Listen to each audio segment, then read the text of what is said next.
You're listening to Trans Resistor Radio. I'm your host, Aaron Franz. My website is theageoftransitions.com. Check it out. You can get the podcast, subscribe to it, the Trans Resistor Radio podcast. You can read articles, see videos, and I have posted a series of articles entitled Alchemy in Popular Music. And tonight on the show, I have a guest who has written material that certainly relates to this topic. Tonight, my guest is an author, and he's the author of the book Program to Kill, The Politics of Serial Murder. He's also authored the books Understanding the F Word and Derailing Democracy. Tonight, my guest is David McGowan. Welcome to the show. Well, thank you for having me. Yes, I'm very excited about this. Tonight on the show specifically, I wanted to talk to you about your article series that you have on your website, davesweb.cnchost.com. The article series is called Inside the LC, The Strange but Mostly True Story of Laurel Canyon and the Birth of the Hippie Generation. So we'll be talking about this fascinating series of articles. Wonderful. I suggest all listeners definitely need to go out there and read this series because you're going to love it. And so with that, I guess we should just start out. I'll start out by asking you, what is Laurel Canyon? Who was there, and when were they there? Laurel Canyon is a rather unique neighborhood. It's not actually a city or a town. It's just it's very geographically and kind of socially isolated section of Los Angeles that lies in the Hollywood Hills. And as the name implies, it lies in a canyon, and a very kind of rugged and densely overgrown canyon that has a completely different look and feel from the rest of Los Angeles. Like I say, it's sort of very isolated. There's really only kind of one way in and one way out. And so it's sort of a very self-contained little neighborhood that has its own little general store and its own elementary school. And it's very much sort of it's a very, very, very tight-knit little subsection of Los Angeles, community of Los Angeles, that in the mid to late 60s and early 70s became really the hub of the Los Angeles music scene.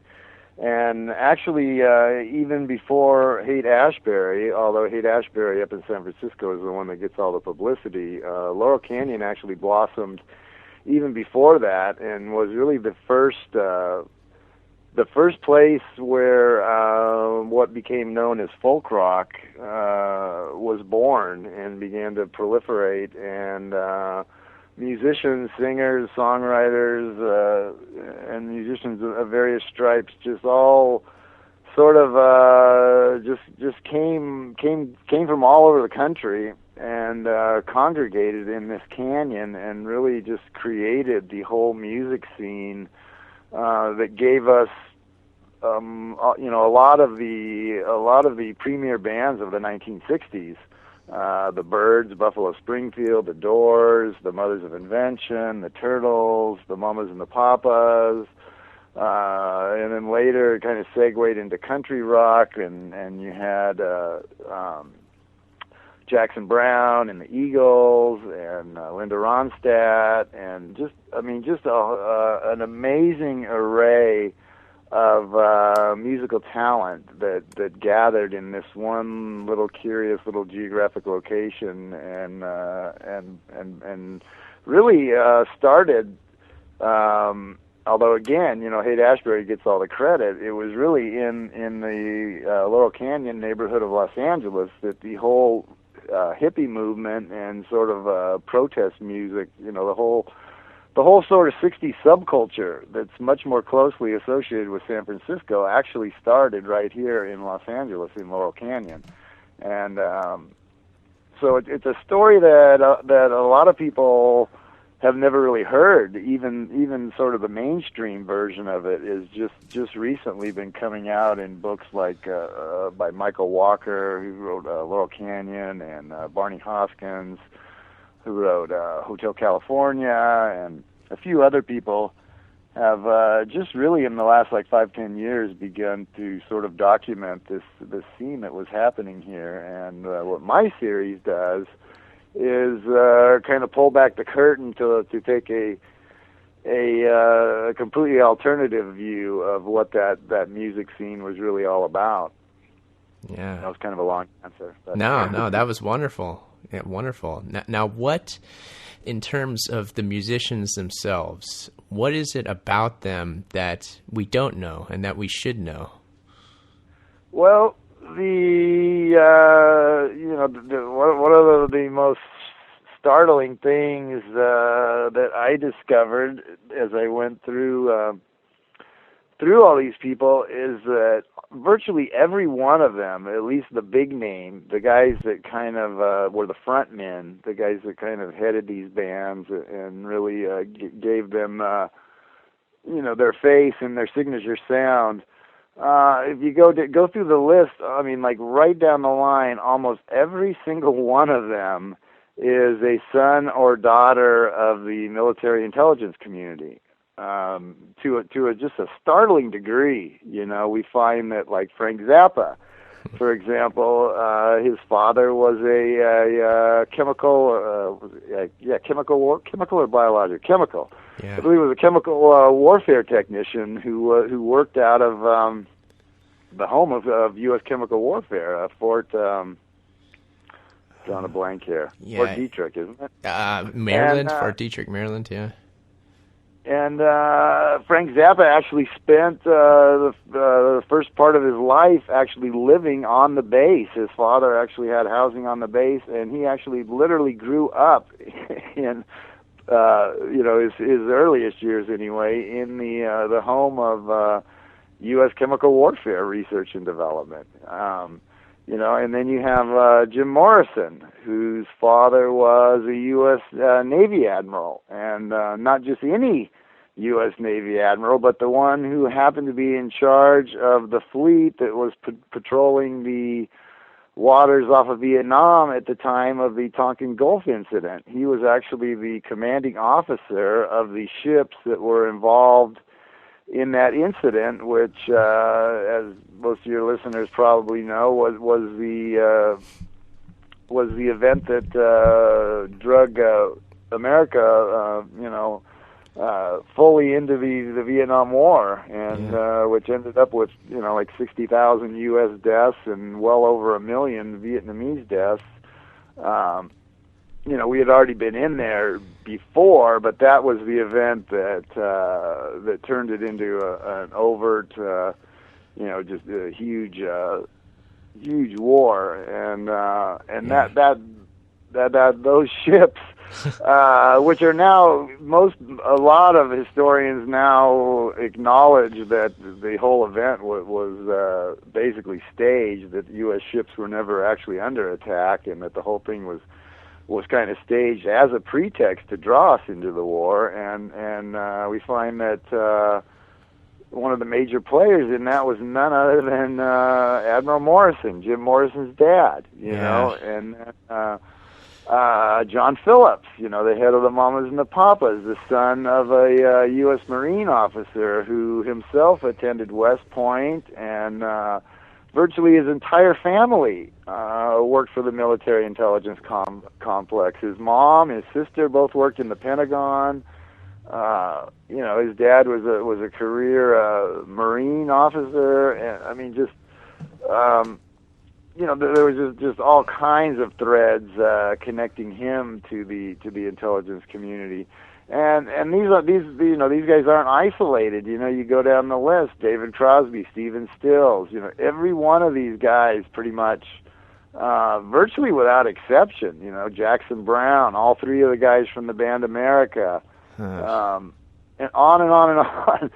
Every one of them is the son of military slash intelligence operative, and that can't be a coincidence. Yeah. I mean, yeah. I mean, a few, one or two here and there, you might say, okay, that's, but when you go through the list and every one of them, and an extraordinary percentage of them just happened to come from the Washington, D.C. area. Yeah. Like John Phillips, for example, who I just mentioned, and, various, a lot of them, a staggering number of them just seem to flock here from the Washington, D.C. area. And then on top of that, I also got into looking into the backgrounds of the guys known as the Young Turks, the young Hollywood actors who also lived and worked in Laurel Canyon at the time and were friends with the musicians and collaborated on projects with them and whatnot. These are people like Peter Fonda and Bruce Dern and who else? Like Warren Beatty and Sharon Tate, actually. Yeah. Jane Fonda and various others. And virtually all of them. So you go down the line, right down the line, the same thing. You find the very same pattern in all of their backgrounds, and again, that just seems a little odd that virtually every one of these people who became sort of cultural icons, either of film or in the music industry, and who all hung out together and lived and played together in this one little neighborhood, all happened to come from this very same background, and some of them even like knew each other from years and years before. Like Jim Morrison actually attended the same naval kindergarten with Frank Zappa's future wife. So the two of them, they end up living literally right down the street from each other in Laurel Canyon, and they just happen to have known each other, since they were like 5 years old. And they're not the only ones, So, the more you look at it, the less it looks like a spontaneous sort of grassroots, movement, and more like a very, very carefully controlled and a very, very, very much controlled movement of people that all came from the same background, many of whom knew each other.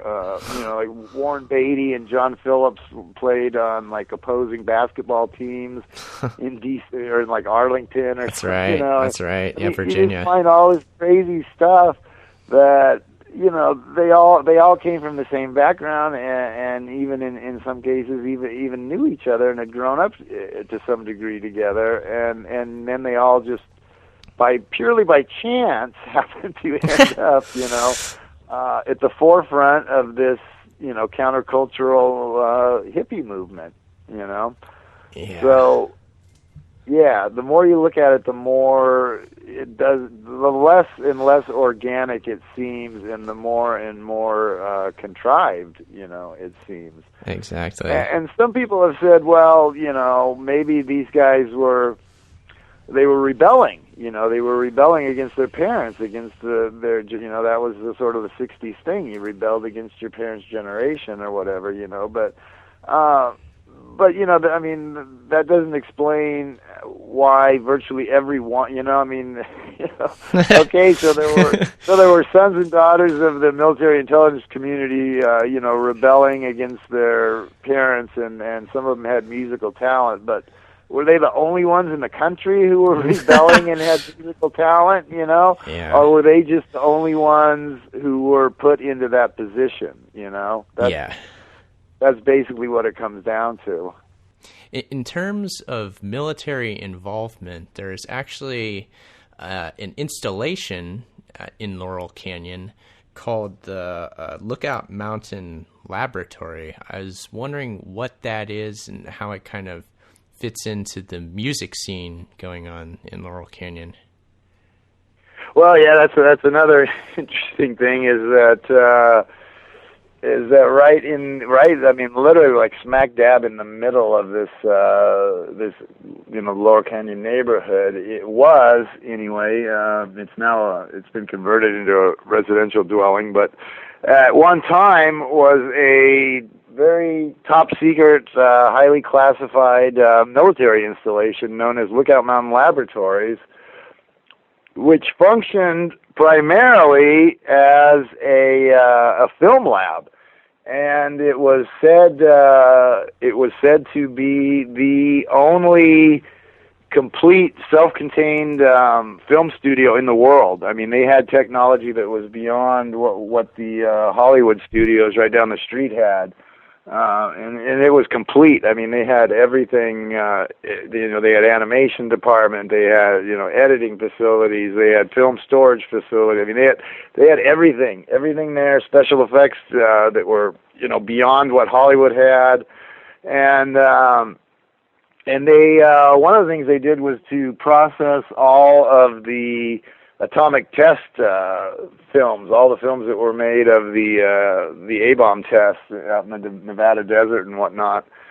And it's also been speculated among those who doubt the veracity of the moon landings that footage was very likely doctored there as well.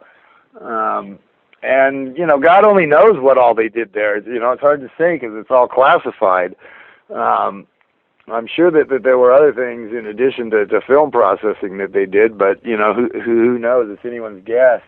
And but they actually had some of the biggest Hollywood stars who worked there from time to time, covertly, and nobody knew it. They never talked about it, but people like Marilyn Monroe, John Wayne, I think Jimmy Stewart. I can't remember all the names offhand, but a lot of the big, a fair number of the big name stars in Hollywood were affiliated with this facility, and occasionally we went there to do.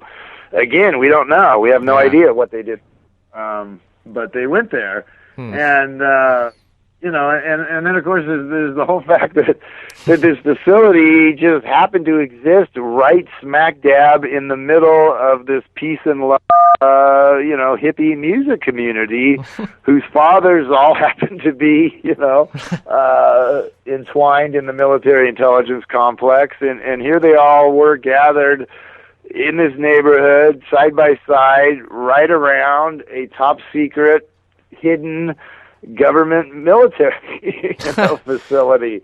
Yeah. So again, it just the more you look at it, the less and less it looks organic, and the more it looks like a pretty much a government-run program. Yeah, exactly. Because bare minimum, we know that all those musicians had the family ties to the military intelligence community, and that there were Hollywood stars working at that military facility. So, I mean, we know that for a fact, and just the implications, whether we know for sure what happened or not, the implication is amazing. Yeah, and we have no idea who the other personnel at the studio were, but we know that there were a lot of spooky types, traipsing in and out of that canyon every day, going to this facility and just coincidentally mingling with all the yeah. So yeah, the whole thing it just doesn't seem quite right. It just doesn't seem like a place where that facility should have been. And especially given the curious backgrounds of all of these of most if not all of the big name stars that came out of there. Yeah, absolutely. So, now what about the log cabin? What is it, and who lived there? The log cabin was one of two sort of iconic buildings that existed once upon a time in Laurel Canyon. The other one is the Houdini House, which was right across the street. And according to local legend, the two houses were actually linked by underground tunnels, and the Houdini house is said to be just littered with underground tunnels, secret passageways, hidden rooms, all kinds of weird stuff. Because he's Houdini. Yeah, sure. Actually, I'm working on a 2-part chapter on him that'll be posted later this month. As part of the Laurel Canyon story. But anyway, the log cabin, which sat right across the street from that on the corner of Laurel Canyon Boulevard and Lookout Mountain Road, was originally owned by Tom Mix, I believe it was, the old-time Western actor, and it was built as like a hunting lodge, as sort of a retreat for the guys. Because Laurel Canyon back in those days, when the log cabin in the Houdini house was built, which was like at the dawn of the Hollywood era, there wasn't much up there. It was pretty remote, and so it was sort of a getaway, built originally as a giant log cabin, as a sort of a hunting lodge / getaway for the guys.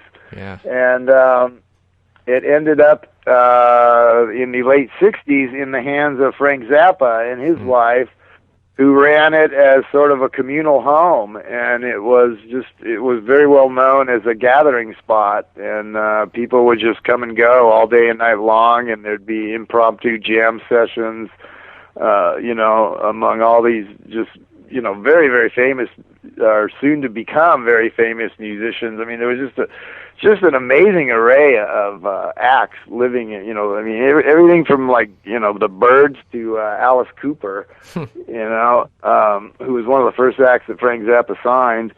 And so Frank Zappa was really kind of one of the ringleaders of the Canyon. He started up a couple of record labels, and he just basically held open house. He allowed all these people to come and go, and hold these jam sessions. And he ended up signing a number of acts. A lot of them just sort of very obscure, very bizarre,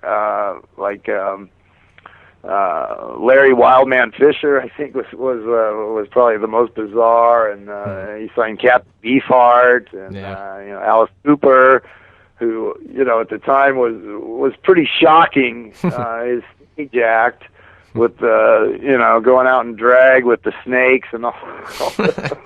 Yeah. It was pretty over the top for the time, and Frank Zappa just sort of corralled all these people along with the more mainstream rockers, and they all just sort of communally lived and worked there in the log cabin. Although there were other houses as well. Mama Cass's house also served as like a pretty much full-time open house.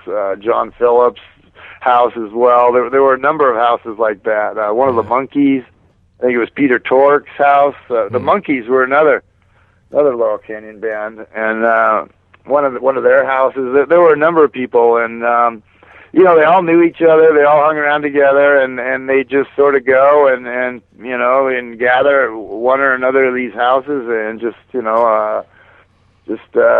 put on little impromptu jam sessions, and it was just a very on the surface, it seemed to be a very, very a very good thing that was happening.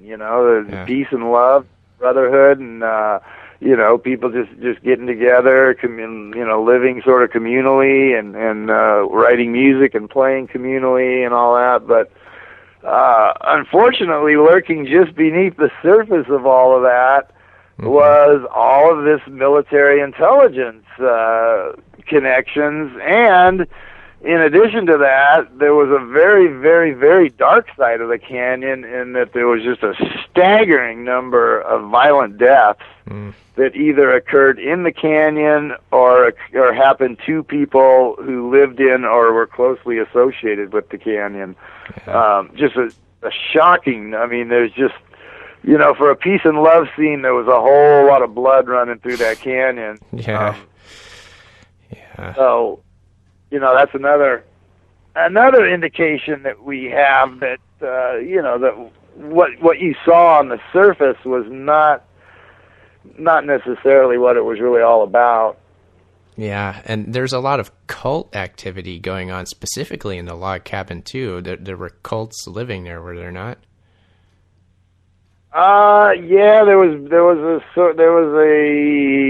you could call it a cult. It was a very sort of Manson-esque group led by a guy by the name of Vito Paulekas and his trusty sidekick Carl Franzoni, who were they were known as the Freak Dancers, the Freak Troupe, and they were very, very much in demand among all of the local bands, as they kind of really helped to draw in the crowds. They would go nightly down to the Sunset Strip, and the Laurel Canyon sits just immediately above the Sunset Strip, where all these clubs started blossoming in the late '60s. The Whiskey a Go Go and the I can't even think of all the names. The place where the Doors first had their show. I can't remember. Yeah, London Fog was one of them. Yeah. I don't know. Most of them are gone now, but you know, at the time there was just all these clubs dotting Sunset Strip, and that's where all these bands got their start. You know, they'd pour down out of the canyon at night into the clubs, and there was this cult of dancers led by this Vito guy, and they were very much what helped to draw in the crowds. They were very, like I said, they were very much in demand, and they would go down nightly and just sort of take over the dance floor for whatever band was playing. You know, they'd go to one of the clubs, and they were as much of a draw as the bands. They put on such a spectacle on the dance floor that they drew in as many people as the actual bands did. And so they were very, very, very much a part of the scene, and very much a cult-like group. They were very bizarre, to say the least. There were some very bizarre incidents that happened, including the death of a very young child under very bizarre circumstances. And they were it was a very strange group that had a lot of parallels to the Manson family, which also spent a lot of time tromping around Laurel Canyon. You know, the Manson family's footprints were all over that canyon. Yeah. You know, they were, despite the fact that a lot of virtually all of the musicians ran for cover once the Manson family was arrested and charged. Charlie Manson was very much accepted as a peer, as an equal, and he would hang out at these communal houses and jam with these people. And you know, there are quotes in existence from people like Neil Young and you know, like one of the guys from Canned Heat and various other people just heaping praise on Manson, and you know, various people tried to get him a recording contract and get him recorded, and you know, and if things had gone a little bit differently, the Charlie Manson that we all know and love could very well be a totally different person. I mean, Charlie Manson could be looked upon today the way that David Crosby or Neil Young is, you know, rather than as the guy that he is. Sure.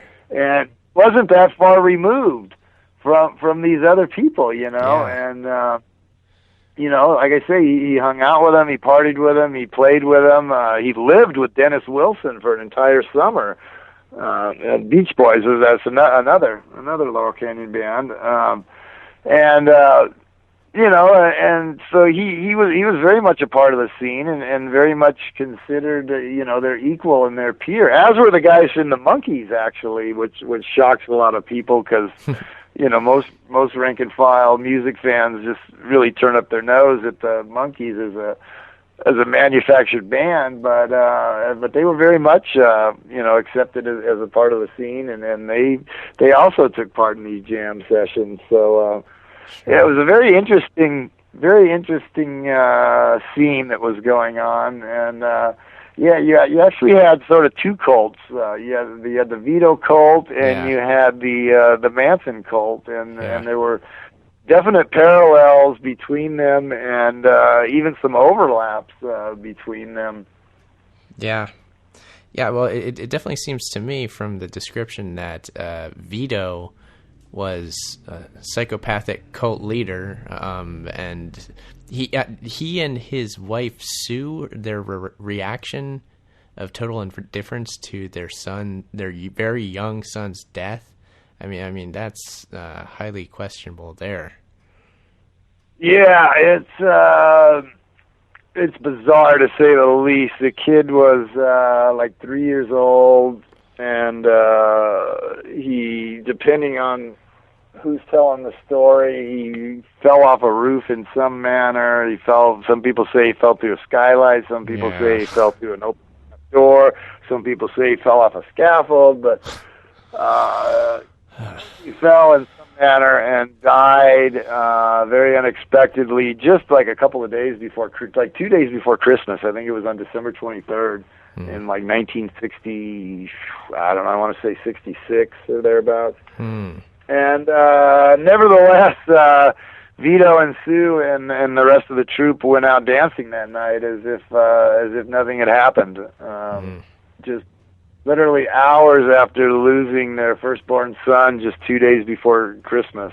Yeah. And I've actually done some further research. I have his death certificate actually, and a few other things, and I'm actually working on a follow-up post on that. And I still don't know what happened to the kid, but there's a lot of strangeness surrounding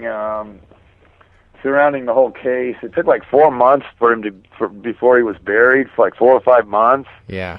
For some reason, I have no idea why, and I don't know. There's definitely some irregularities in the death certificate, and I'm still trying to figure out exactly what happened. But yeah, it was a very, very bizarre episode, made even more bizarre by the fact that it was reported that prior to his death, the kid had been picked by filmmaker Kenneth Anger, a disciple of the Church of Satan, a Crowleyite, associate of Anton LaVey. He had been picked by Kenneth Anger to play the role of Lucifer in his Lucifer Rising film. Curiously enough, which is, kind of weird. You got to wonder what exactly it was that he... I mean, first of all, it's curious that Kenneth Anger even knew the family, which, is quite likely that other members of LaVey's crowd also, probably very likely knew him. But beyond that, you got to wonder what did he see in this kid that he thought that he was the embodiment of Satan, and then to make it even stranger, after the kid's death, he ended up casting instead of him Bobby Beausoleil, one of the Manson family. So he lost his star from one cult, and so he drafted it from the parallel cult, which is, which is a little odd. Yeah. So, and then there were other members of, Manson's group who had connections to LaVey. Susan Atkins was a dancer in one of LaVey's troops way back when. So you got these curious parallels there that both the Paulekas group and the Manson group had ties to the Anton LaVey circle up in San Francisco. So there's no shortage of weirdness in this story. Well, that's even the day of the child's death, December 23rd. If that was the day, that's a very important day on the count. That's one of the 3 days that the sun is at its lowest point, and then it starts rising again. There could be an occult tie to the Lucifer Rising thing. I know Kenneth Anger, his stuff is highly occult charged. Very much. His films are just laced with occult symbolism. Yeah, and there's a lot of that pops up through the story. You know, certain dates that kind of stick out, and Halloween. A lot of stuff happens on Halloween. You know, the log cabin burned down on Halloween. Harry Houdini died on Halloween. His house burned down. His house also burned down on Halloween. Yeah. And you find things like that. April 30th. A very significant occult holiday. Walpurgisnacht to the Germans, and I don't know, something Beltane or that's, I don't know. I get them confused. But anyway, you'll find that that date, and so you'll find in the summer and winter solstices and the equinoxes, all the sort of flagship occult holidays. You'll find that significant things tend to happen to people or places that are connected to this story. So yeah, there's a lot of occult overtones kind of hiding in the background. Yeah, definitely. That's certainly an aspect to look at here. Now, with Frank Zappa specifically, I know that he gets a lot of kind of street credit in the conspiracy culture. There's this clip of him on some TV show where he's basically saying, free speech. He's fighting for free speech, and there's some guy that's arguing with him against that, and he makes a lot of good points, and he really, as a figure, he's like sort of this countercultural figure that people want to latch on to, but at the same time, there's more to the story, is there not? Yeah, he's an interesting paradox. He is widely viewed as a free speech advocate, and he testified before Congress on a couple of occasions, and his music was frequently littered with obscene lyrics, which was one of the reasons that he never really got a lot of airplay. I mean, I don't know that he ever had any hits at all, other than that wretched song that he did with his daughter, that Valley Girl thing. Oh yeah, the Valley Girl song, yeah. But I mean, he was. He didn't get radio airplay because of the content of the songs, and also because he didn't tend to write 3-minute pop songs. He'd write like whole album, side of an album just meandering along. Yeah. So part of the reason that he didn't get airplay was his own musical instincts, and part of it was the lyrical content. So he became quite an advocate for free speech and whatnot.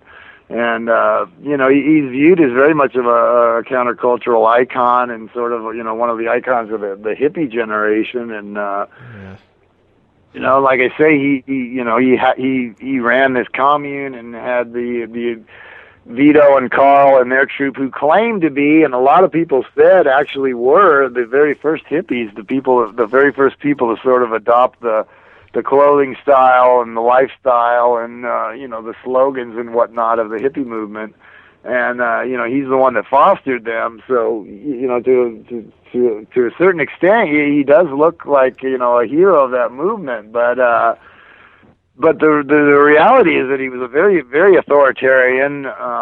He wasn't even close to being anti-war, and. And he actually looked upon the hippies and the flower children with disdain. Yeah. And he supposedly did not do drugs and didn't allow anyone in his presence to do them, which was, complete anathema to the whole culture at the time.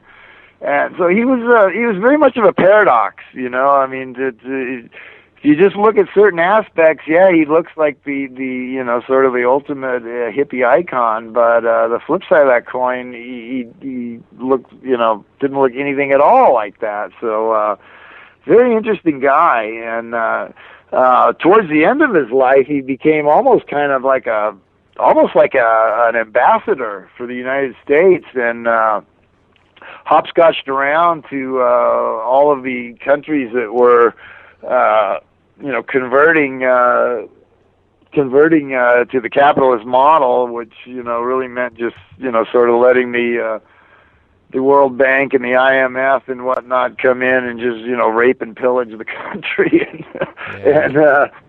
create a handful of multi-billionaires and a countryside full of oppressed poor people. That in my mind that was not a good thing. The whole fall of communism and westernization of Eastern Europe. Sure. And he was a guy. He was right there. I mean, he was right there cheering them on, and like I say, almost serving as sort of a surrogate ambassador. Kind of almost in an official capacity. He was making the rounds and meeting with these leaders and just hailing this great transition to quote unquote democracy, but it wasn't that at all, and you see that now. I mean, you look at like Russia now, and it's a nation where you got a handful of billionaires and a whole bunch of people with nothing, and that's what it was really all about, and he was there, serving as the goodwill ambassador for all of that, so.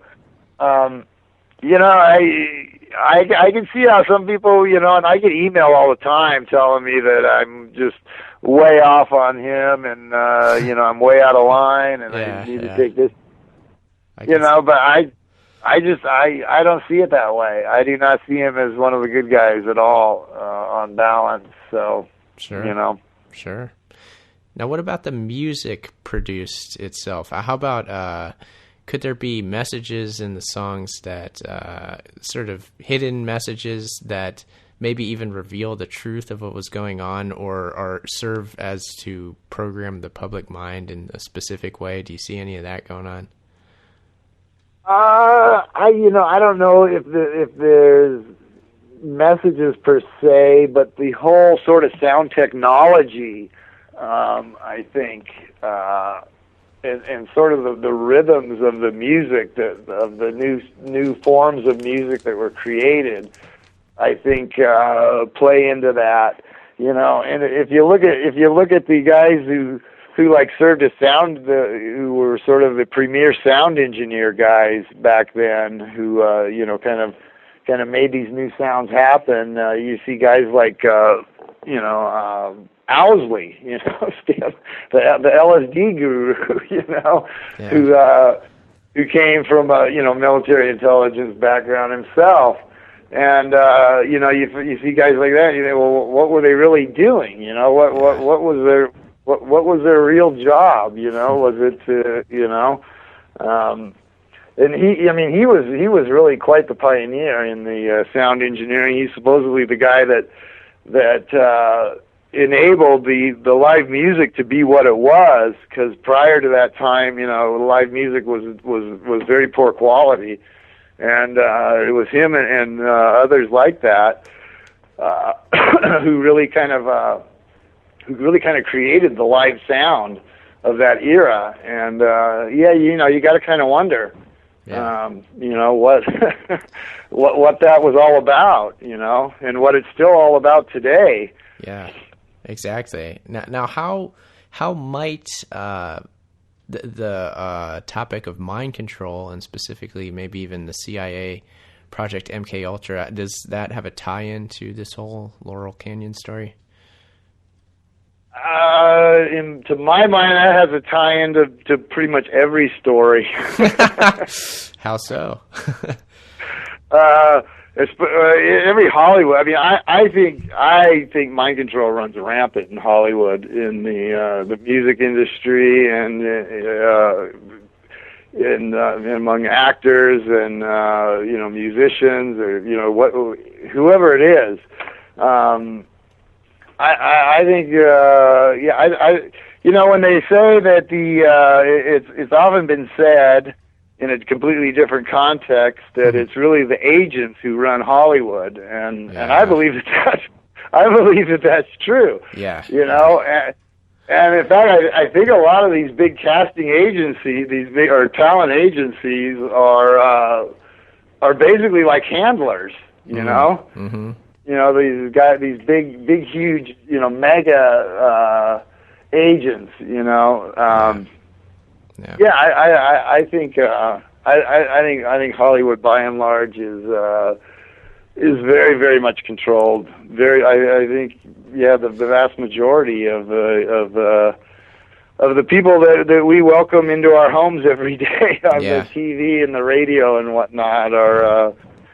I think that's why they're in the positions, you know, that they're in. And if you really pay attention, you know, to the entertainment news and all these little weird things that are constantly happening and all the strange deaths that seem to occur, you know, on a routine basis, you know, if you really pay attention and put the pieces together, you know, I mean, you start to see the picture kind of emerge, you know, to my mind. Right? Sure. In cases of dissociative identity disorder, do they pop up here, and do they have a tie into the mind control story? Oh yeah, I mean, I think that you know, some of our best actors. I think that's why they are so good at their craft, really, you know, because they're not really acting per se. Yeah. I think a lot of these people have just sort of a whole roster of alternates, you know, alternate personalities, you know, maybe ones, you know, I don't know what they are, you know, they're just various, you know, alter identities. And they can sort of pull these up to you know, to fit the part that they're playing. You know, that's what you'll hear stories about someone being like so far into character, so deeply in character that they can't leave it aside when they leave the set, and they just sort of remain in character through the entire you know, filming schedule and whatnot. And I mean, what are they really saying? You know, I mean. What they're talking about, these people have serious dissociative identity disorder, or what used to be called multiple personality disorder. And these other personalities can just sort of take over for a prolonged period, and they actually sort of, you know, become that person. And that's why they're able to give the performances that they give, because they're just, you know, they're calling upon. You know, if it's a female actress, maybe she has an alter that's, you know, programmed as a sex slave. So she can pull that one up if she needs to play a prostitute, you know, or whatever it is. They have, you know, and I think that's, I think it's very, very prevalent, you know. I mean, that's, and they talk in metaphors about method acting and getting into character. And, you know, but that's what they're really talking about. And, yeah, I think in professional athletics as well. You know, you talk about getting in a zone. You know, he was in the zone, and you're able. You know, these guys are able to just sort of block out all external stimuli and just focus solely on the ball. You know, on this athletic task. Well, what are they really talking about? Again, you know. And you know, I think it's very prevalent. I think it's prevalent in all branches of the entertainment industry, whether you're talking about professional athletics, music, acting. It's everywhere. It's all around us. Yeah, well, definitely one of the premier method actors is Marlon Brando, and he's involved in the story too, right? Yeah, he was, him and Jack Nicholson both, they lived side by side, on Mulholland, just off of, Laurel Canyon, and, Jack Nicholson especially. Jack Nicholson was very much a part of Laurel Canyon. He actually wrote the Monkees movie, Head. He was actually the screenwriter for that, and also was involved in the movie The Trip. He and his neighbor Marlon were, they were part of the scene as well. Yeah. And Jack Nicholson doesn't have any official birth certificate, right? He doesn't officially exist, or he didn't. He has no. Yeah, he's unknown parentage, and his birth certificate wasn't produced till he was like almost an adult or something. It was just some crazy thing. So if you 18 years after the fact or something. Yeah, it's very bizarre. and Brando's got, kind of a weird history, and then, of course there was, he had no shortage of controversy, surrounding him with his son killing his daughter's common law husband or whatever, and then getting involved with the gal who got whacked by Robert Blake. Yeah. So I mean, there's just, like I say, there's a lot of weirdness, a lot of bloodshed, and a lot of intelligence connections for something that was supposed to be all about peace and love, and One thing that popped in my mind was Dennis Hopper's involved in this too, and he's got a sordid past. But Dennis Hopper, one of his roles was this Frank Booth character in the David Lynch movie Blue Velvet, which is very much a psychopathic. Where he's like huffing oxygen through the yeah. He's raping and he's huffing oxygen, and it seems like. Do you think maybe, this is speculation, do you think maybe David Lynch knew Dennis Hopper's past and maybe cast him in that role because, he was born to play it, perhaps? Quite possibly. I mean, the guy is, he fairly recently acknowledged that his dad was OSS, the precursor to the CIA, so, yet another. Yeah. Like I say, every one of these guys, Bruce Dern is another one. He's another, son of the intelligence community, and definitely has a strong proclivity for violence and for weirdness. To this day, nobody really knows what happened with his marriage to Michelle Phillips that lasted a week or a few days or something, and she made all kinds of shocking allegations at the time about what he was making her do and whatnot. And then there was another incident where he was found running naked through a jungle down in Mexico or something with no explanation. I mean, the guy, somebody was messing with his mind. Totally. No doubt about that. And he was, again, another part of the scene, a son of an intelligence officer, and just a very, very odd guy. Sure. Now, how about how do drugs fit into this whole thing? Because obviously, in hippie culture, drug usage was promoted. Was that part of the intelligence operation to promote drug usage?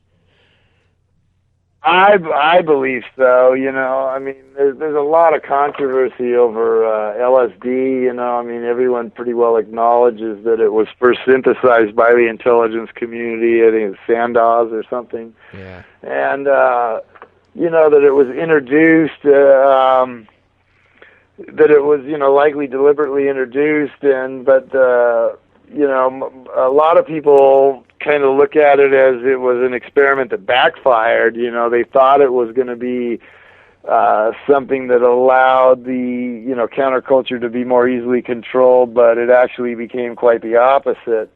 I don't think it really backfired at all. Actually, yeah. I think I think it served the purpose, which was the message that Timothy Leary was delivering: turn on, tune in, and drop out. He specifically told people, just if you want to fight the war, just turn your back on it.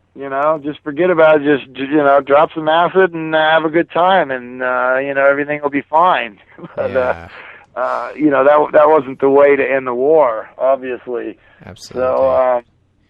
I think the drugs were very deliberate, and I think that they, for the most part, had the desired effect. And it was, there was all kinds of stuff they dumped into the hate, especially STP, DMT, just really nasty shit. Yeah. BZs, stuff that even made LSD look like child's play. Just some really seriously nasty stuff that got introduced up there. And you have to wonder about the altered state of consciousness that people are in when they're on drugs. Okay, so they're in this altered state and they're viewing these toxic individuals up on stage performing their shows. So not only are these intelligence assets on stage, but they're also on stage in front of an audience that has been altered in their state of consciousness. Yeah, exactly. Yeah, they're drugged. They're sort of a captive audience. You know, at a lot of these concerts, the conditions were just absolutely horrendous. You know, like Woodstock and Monterey. Mm-hmm.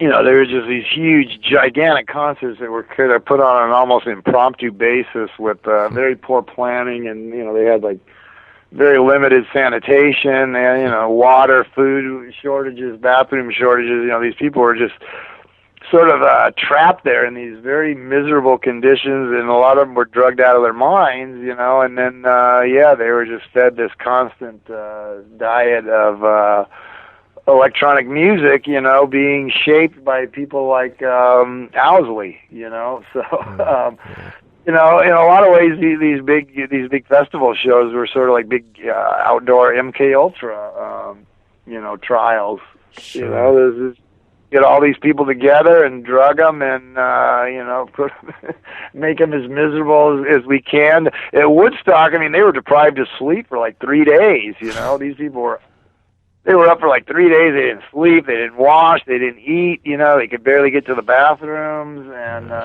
you know, it was, to me, it was very much a sort of a programming type thing.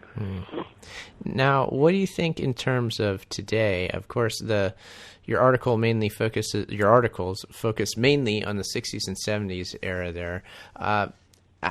Where have things picked up, and where have they gone to today? Like, how does this story continue to this day, if it does at all?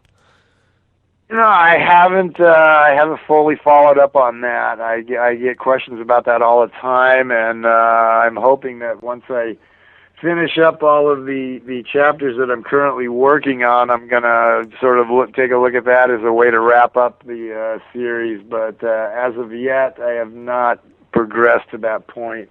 Sure. Well, that sounds great. I'd like to just ask you now, how can listeners find your material, your website? How can they read these articles, and what other material would you like them to find?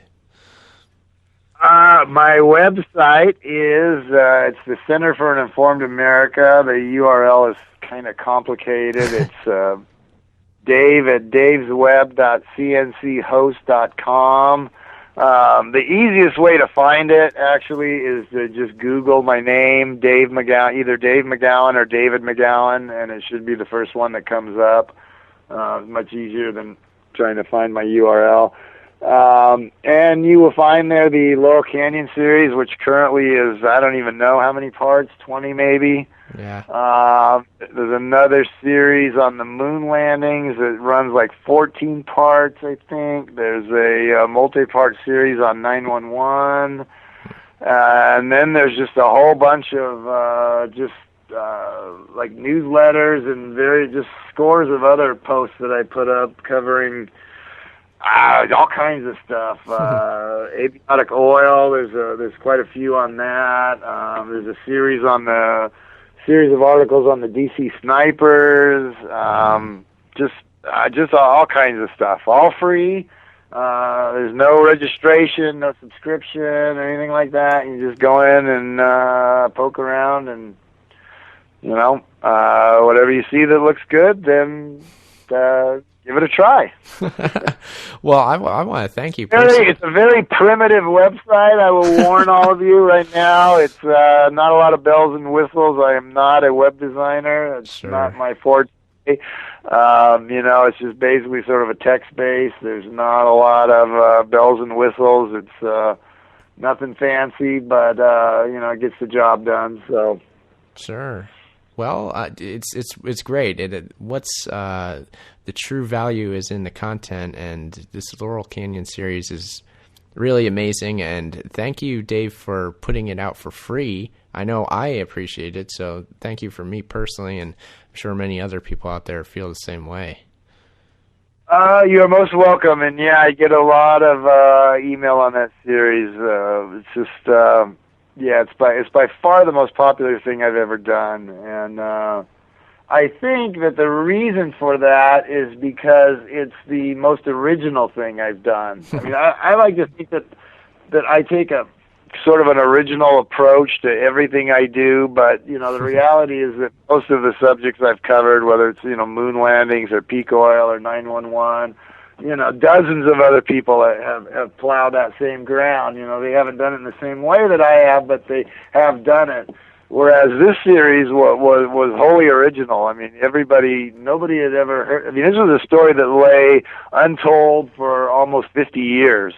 And so I'm very proud of it, actually, that I completely stumbled on it by chance, to be perfectly honest with you, but nevertheless, I uncovered a story that had laid dormant for, you know, literally for like 45 years. So I guess because of that, obviously, it's really kind of caught fire, because it's something that nobody's ever read before at all in any context, you know. Mm-hmm. So yeah, so it's yeah. And other than that, the other thing that I am most proud of is my book, Program to Kill. I would highly recommend it. It's a very good read. And I guess that's about it. All right. Sounds great. Well, thank you very much, Dave, for coming on the show. I had a lot of fun. Well, thank you for having me. Yes, absolutely. And again, I'll put all the relevant links on theageoftransitions.com to Dave's website, so you can find his book, so you can read the articles. And, of course, it's theageoftransitions.com. And as always, I want to thank the listeners, and I want to say, Seeker, seek on.